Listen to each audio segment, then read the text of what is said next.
Bulletin में सबसे पहले आपको बताएं, मुस्लिम लीग नून बलोचिस्तान में इख्तलाफात पैदा हो गए हैं। ज़राए के मुताबिक इख्तलाफ साबिक वज़ीर आला नवाब सनाउल्लाह ज़ाहरी को PDM के जलसे में ना बुलाने पर हुआ। मुस्लिम लीग नून की मरकजी क़यादत ने नवाब सनाउल्लाह को ना बुलाने का फैसला किया। ज़राए ने यह भी दावा किया है कि नून लीग बलोचिस्तान के सदर lieutenant general retired Abdul Qadir Baloch का पार्टी कायद के बयानिए से इख्तलाफ भी सामने आया है। नुमाइंदा जियो न्यूज़ सलमान अशरफ हमारे साथ मौजूद है, उनसे जानेंगे। सलमान, क्या ज़राए बताते हैं मरकजी क़यादत की जानिब से जो फैसला किया गया, सूबाई रहनुमाओं के क्या इख्तलाफात हैं उस पर? जी, सबसे पहले जो हमारे ज़राए ने इसकी तस्दीक की है कि इख्तलाफात पैदा हो गए हैं। जनरल रिटायर्ड अब्दुल कादिर बलोच जो इस वक्त सूबाई सदर हैं, वो अपने मुस्तकबिल के हवाले से आइंदा चंद दिनों में फैसला करेंगे, लेकिन उनका बुनियादी नुक्ता ये था कि चूंकि नवाब सनाउल्लाह ज़ाहरी को नहीं बुलाया गया क्वार्टर में मौजूदगी के बावजूद, इसके अलावा उनका जो पार्टी के मरकजी कायद है उनके बयानिए के कुछ जुज़से उनको इख्तलाफ है, जिसकी वजह से उनकी जानिब से इस पर तहफ़्फ़ुज़ात का इजहार किया गया है। ताहम बाज़ ज़राए जो हमें इस हवाले से बता रहे हैं कि मुस्लिम लीग काफ के जो हाल ही में शामिल होने हुए शेख जाफर मंतखब है, उनको सूबाई सदर बनाने के हवाले से भी बातचीत चल रही है, लेकिन इसे अब्दुल कादिर बलोच के करीबी ज़राए ने इसे रद्द किया और उनका कि ये महज एक अफवाह है। अहम ये बात क्लियर है कि मुस्लिम लीग नून बलूचिस्तान में इख्तलाफात सामने आ रहे हैं और आइंदा चंद दिनों में सूरत हाल मुकम्मल तौर पर वाज़ेह हो जाएगी। जी सलमान अशरफ, आपने तफसीलन अपडेट किया, बहुत शुक्रिया आपका। और इसी पर मुस्लिम लीग नून के जनरल सेक्रेटरी एहसन इकबाल का भी रद्द-ए-अमल आया है, जिन्होंने कहा है कि अख्तर मेंगल और सनाउल्लाह ज़ाहरी के दरमियान एक तनाज़ा है। नहीं चाहते थे कि सनाउल्लाह ज़ाहरी कोयटा जलसे में शरीक हों। अब्दुल कादिर बलोच इस्तीफ़ा देना चाहें तो उनकी मर्जी है। अख्तर मेंगल साहब और सनाउल्लाह ज़ाहरी साहब के माबैन एक तनाज़ा है, तो इसलिए दरख्वास्त की गई थी कि माहौल को ठीक रखने के लिए सनाउल्लाह ज़ाहरी साहब उसमें शिरकत ना करें, चूँकि वहाँ तनाज़ा हो सकता था, माहौल ख़राब भी हो सकता था। तो उसे बिला वजह एक ज़िद उन्होंने बनाया, जिसको हम नहीं समझते कि ठीक था। और PDM का जो मफाद है और इत्तेहाद है, उस पर हमारी सारी जमात मुत्तफ़िक़ थी कि हमें कोई ऐसा काम नहीं करना चाहिए, और हमने भी उन्हें ये चीज़ बताई। तो मुझे उम्मीद तो है कि वो ऐसा कोई कदम नहीं उठाएंगे, लेकिन अगर वो सिर्फ इसी वाक़े को बुनियाद बना के कोई कदम उठाते हैं तो ये उनकी मर्जी है। दूसरी जानिब वफाकी वज़ीर इत्तलात शिबली फराज का कहना है कि अक्लमंद अनासिर को चाहिए अब मुस्लिम लीग पाकिस्तान बना लें। नून लीग किस सिस्टम की मरहून मिन्नत है सबको पता है। ये वो लोग हैं जिन्होंने सियासी जद्दोजहद नहीं की। उन्होंने कहा कि ऑपोजिशन अब इनकलाबी बन रही है, अब उनको अहमद फराज याद आ रहे हैं। ऑपोजिशन मुल्की मफाद की बजाय अपने मफादात का तहफ़्फ़ुज़ कर रही है। अब ऑपोजिशन इनकलाबी बन गई है, अब इनको अहमद फराज भी याद आता है। अब ये अहमद फराज के ताने मुझे भी देते हैं। तो जब अहमद फराज जिंदा था उस वक्त आपने उनके साथ क्या किया?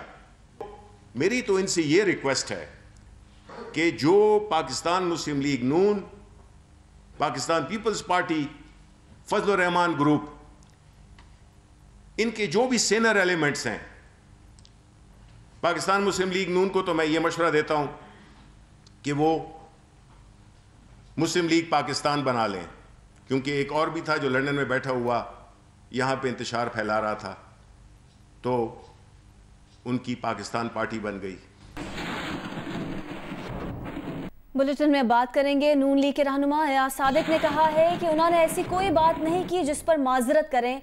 सब मुहिब्बे वतन हैं, ना उन्हें हक है कि किसी को गद्दार कहें, ना किसी और को हक है कि उन्हें गद्दार कहे। मीडिया से गुफ्तगू में उन्होंने कहा कि उनकी बात को सियासी रंग देने की कोशिश की, जिसका पाकिस्तान को फ़ायदा नहीं हुआ। उन्होंने जो अफवाज पाकिस्तान को उनके बयान से नत्थी करने की कोशिश की, ये पाकिस्तान की खिदमत नहीं थी। मेरा बयान देखा जा सकता है, इसमें मैंने इस हुकूमत के बारे में गुफ्तगू की। इस नालायक हुकूमत के बारे में ये ज़रूर कहूँगा कि जो लड़ाई लड़नी है ज़रूर लड़ें, अफवाज पाकिस्तान को इस लड़ाई से बाहर रखें। मैंने तो गलत बात की। आप माजरत करेंगे या सब? मैंने बात ही कोई ऐसी नहीं की। मैंने तो वजाहत तो आपको दे दी है। अफवाज पाकिस्तान को मेरे स्टेटमेंट से नत्थी करने की कोशिश की, ये कोई पाकिस्तान की खिदमत नहीं थी। मेरी स्टेटमेंट देखी जा सकती है, सुना जा सकता है, और उसमें मैंने इस हुकूमत के बारे में गुफ्तगू की थी जिसको गलत अंदाज में इंडियन मीडिया की स्ट्रेटजी को अपनाते हुए यहाँ हुकूमती लोगों ने उसको मिसरीड किया। इस नालायक हुकूमत के बारे में ये ज़रूर कहना चाहूँगा कि आपने जो लड़ाई लड़नी है वो ज़रूर लड़ें। हम सियासी जमातें आपसे इत्तेफाक सिर्फ़ एक ही जगह करेंगे जहाँ पाकिस्तान की बात आएगी, और मेहरबानी करके अफवाज पाकिस्तान को इस लड़ाई से बाहर रखें। आज बैनर और पोस्टर जो लाहौर में लगे, ये कोई खिदमत नहीं है उस मौक़िफ़ की जो कि पाकिस्तान का मौक़िफ़ है। जबकि दूसरी जानिब वफाकी वज़ीर दाखिला एजाज शाह ने कहा है कि पाक फौज के खिलाफ बोलने वालों को भारत चले जाना चाहिए। हुकूमती दुश्मनी में सियासी जमातें हद पार कर गई हैं। लोगों ने अयाज सादिक के खिलाफ आर्टिकल 6 के तहत कार्रवाई की दरखास्तें दी हैं। लाहौर और इस्लामाबाद में दी गई दरखास्तों को कानूनी मुशावरत के लिए भेजा है। उन्होंने कहा कि कसम उठाकर कहते हैं सारी बातें लूटी हुई दौलत बचाने के लिए की गई। नवाज शरीफ भी जल्द पाकिस्तान आएंगे। ये जो लोग बातें कर रहे हैं, मेरा ख्याल है कि पाकिस्तान वालों को इनकी सिक्योरिटी का भी ख्याल रखना चाहिए, क्योंकि मुझे लगता है कि ये वो लोग जिन्होंने कुर्बानियाँ दी हुई हैं टेररिज्म के खिलाफ लड़कर, अपने ईस्टर्न बॉर्डर के ऊपर लड़कर, इंडिया से लड़कर, एक घर में 4-4, 5-5 शहीद हैं, वो इनको मार दें। मन आदमी है जिन्होंने इस्लामाबाद में भी दरख्वास्त दी है, लाहौर में भी दरख्वास्त दी है कि इनके ऊपर केस किया जाए अंडर आर्टिकल 6। वो उन्होंने लीगल को भिजवा दिया है, देखेंगे क्या है। लेकिन उन्होंने बात बड़ी गलत की है। अभी ये कहना कि हमारी फ़ौज के हमने वो अभी लंदन के क्या था वो जो पायलट था उसको इसलिए छोड़ा कि हमारी टांगें काँप रही थी, ये बेसिकली वो बयान था। तो मेरे ख्याल के मुताबिक लॉ के मुताबिक इस केस को देखना चाहिए। नून लीग के रहनुमा राना सनाउल्लाह ने कहा है कि पार्लियामेंट में जो बात की जाती है वो बाहर चैलेंज नहीं हो सकती। अयाज सादिक पर जो इल्ज़ाम है, अगर उनकी बात से गलत मायने निकलते थे तो क्या उस वक्त स्पीकर कौमी असम्बली सोए हुए थे। मीडिया से गुफ्तगू में उन्होंने कहा कि नाअहल टोला जो इंतकाम की आग को हवा दे रहा है, अगर वो गली मोहल्लों तक फैल गई तो हालात किसी के बस में नहीं रहेंगे। वफाकी वजीर शेख रशीद ने ऑपोजिशन को मुखातिब करते हुए कहा है कि आपको फैसला करना है, सियासत से लड़ाई करनी है तो इमरान खान मैदान में है, रियासत से लड़ाई करनी है तो नताइज संगीन होंगे। सियासत से लड़ाई आपका हक है, रियासत से लड़ाई आपका हक नहीं। ये गैर मुल्की एजेंडा है, इस पर सरमाया लगाया जा रहा है। इस इंतशार और खलिफशार से ये ना हो कि सियासी कुव्वतों को पछताना पड़े। लाहौर में प्रेस कॉन्फ्रेंस में शेख रशीद ने कहा कि ना मुल्क मार्शल लॉ की तरफ जा रहा है, ना इमरान खान असेंबलियां तोड़ रहे हैं, वो इस क्राइसिस से सुरखरू होकर निकलेंगे। समझ में नहीं आया कि अयाज सादिक को नवाज शरीफ ने एकदम लॉन्च क्यों किया। फौज ही इतने शदीद हालात के बावजूद जमहूरियत की जमानत है, और जो कुछ फौज के बारे में एक सोची समझी साजिश के तहत जर्नैलों के और जवानों के दरमियान कहा जा रहा है, अब आपने फैसला करना है कि सियासत से लड़ाई करनी है तो इमरान खान मैदान में है, अगर आपने रियासत से लड़ाई करनी है तो इसके नताइज बड़े संगीन होंगे। सियासत से लड़ाई आपका हक है, रियासत से लड़ाई आपका हक नहीं है। ये गैर मुल्की एजेंडा है, और गैर मुल्की एजेंडे में पाकिस्तान पर सरमायाकारी की जा रही है, पैसे लगाए जा रहे हैं। इस इंतशार और खलफशार से ये ना हो कि सियासी कुव्वतों को पछताना पड़े। मुझे समझ नहीं आई कि अयाज सादिक को नवाज शरीफ ने एकदम लॉन्च क्यों किया। इसकी वजह शायद खाकान अब्बासी के वो बयानात भी हो सकते हैं जो उन्होंने डायलॉग के लिए दिए हैं। अल्टीमेटली सियासतदान इमरान खान ने भी कहा कि करप्शन के अलावा मशावरत और बातचीत के दरवाजे बंद नहीं हैं। अगर किसी हादसे से जमहूरियत को दोचार करना हो तो फिर आप शौक से मुज़ाकरात और डायलॉग के दरवाजे बंद कर दें। ना मुल्क मार्शल की तरफ जा रहा है, ना इमरान खान असम्बलियां तोड़ रहे हैं। इमरान खान इस सारे क्राइसिस से सुरखरू होकर निकलेगा इंशाअल्लाह। मौलाना फजलुर रहमान का कहना है कि मुल्क की सियासत में मुदाखलत ना की जाए, इख्तिलाफ राय उसूलों पर करते हैं और करते रहेंगे, तनकीद से कोई बालातर नहीं।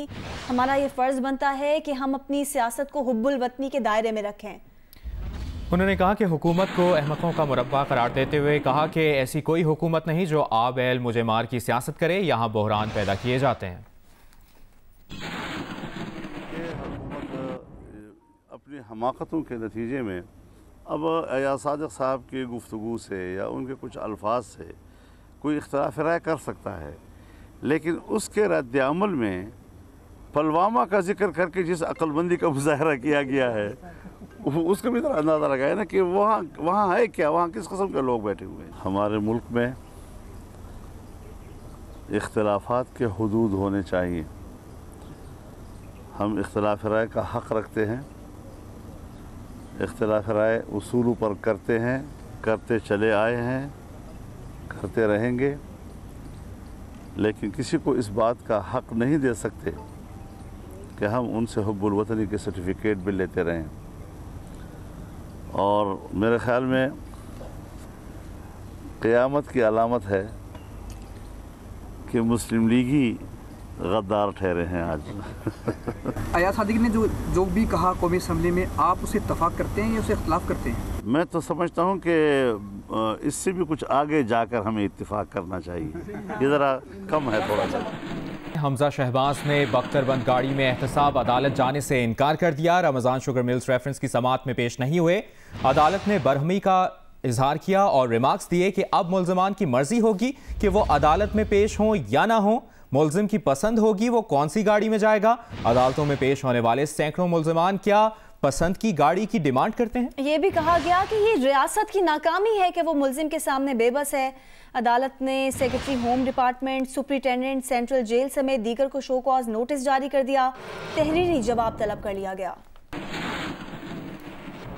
लाहौर की एहतसाब अदालत में रमजान शुगर मिल रेफरेंस पर समाअत शुरू हुई तो फाजिल जज अमजद अजीज चौधरी ने जेल हुकाम से इस्तफसार किया कि हमजा शहबाज को क्यों पेश नहीं किया गया। जेल हुकाम ने बताया कि हमजा शहबाज को लाने के लिए बख्तरबंद गाड़ी भेजी गई, लेकिन उन्होंने इसमें आने से इनकार कर दिया। अदालत ने बरहमी का इजहार करते हुए रिमार्क्स दिए कि मुल्ज़िम को पेश करना जेल वालों की जिम्मेदारी है। क्या अदालत केस की समाअत के लिए जेल चली जाए? अब मुल्ज़िम की मर्जी होगी कि वो अदालत कौन सी गाड़ी में जाएगा। ये रियासत की नाकामी है कि मुल्ज़िम के सामने बेबस है। अदालत ने हमजा शहबाज की पेशी के हवाले से जेल सुपरिटेंडेंट की रिपोर्ट को भी गैर तसल्लीबख्श करार दिया। अदालत ने secretary home department, superintendent central jail, CCPO, SP headquarters में तमाम अफसरान को शोकाज नोटिस जारी करते हुए उन्हें आइंदा समाअत 10 नवंबर को जाती हैसियत में अदालत पेश होने का हुक्म दे दिया। अदालत के बाहर से मीडिया से गुफ्तगू में मुस्लिम लीग नून के रहनुमा अताउल्लाह तारड़ ने कहा कि हमजा शहबाज कैद में हैं, वो आने से कैसे इनकार कर सकते हैं। पुलिस को सियासी फोर्स बना दिया गया है। पंजाब पुलिस ने आज अदालत में ये मौक़िफ़ लिया कि हमजा शहबाज शरीफ कोर्ट में पेश होने से इनकारी है।